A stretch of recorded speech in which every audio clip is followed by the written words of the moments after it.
Santé, il vaut mieux commencer jeune, c'est vrai pour beaucoup de choses, et surtout pour le bon maintien du dos. Tout commence par un bon cartable pour éviter les problèmes à l'âge adulte. Marie-Pierre Deguy. L'heure de la récré a sonné, les enfants se précipitent, on charge la mallette, une mallette bien lourde. Ça m'a plutôt l'air lourd, non? Oui. Tu sais la mettre toute seule sur ton dos? Non. Pourquoi? Parce que quand je la porte, ça fait mal au coude.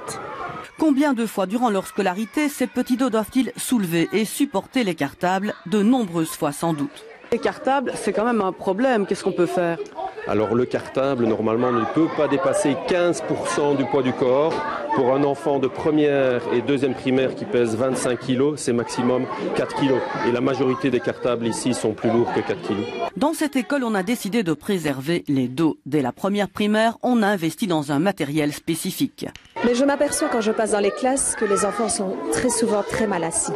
Et moi-même, souffrant du dos, je n'ai vraiment pas envie que mes petits élèves vivent les mêmes horreurs que moi. Donc je me dis qu'en faisant de la prévention, on va peut-être éviter des opérations d'hernie discale comme moi j'ai eu. Des tables et des chaises ergonomiques ont remplacé le matériel traditionnel. Les hauteurs sont réglables. Un coussin permet d'équilibrer la colonne. On s'est focalisé sur la position assise parce qu'il faut savoir que ces enfants vont rester quasi 1000 heures assis ici en classe au cours de l'année scolaire.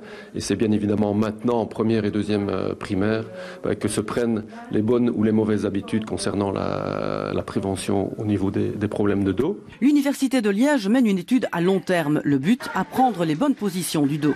Le fait du coussin va faire qu'avec les cuisses qui sont plongeantes, va favoriser la bascule du bassin et donc de récupérer la lordose physiologique et donc de faire que l'enfant va se redresser et se tenir mieux sur sa chaise. L'expérience coûte 3 000 € pour le matériel, mais évitera certainement des dépenses de santé plus tard.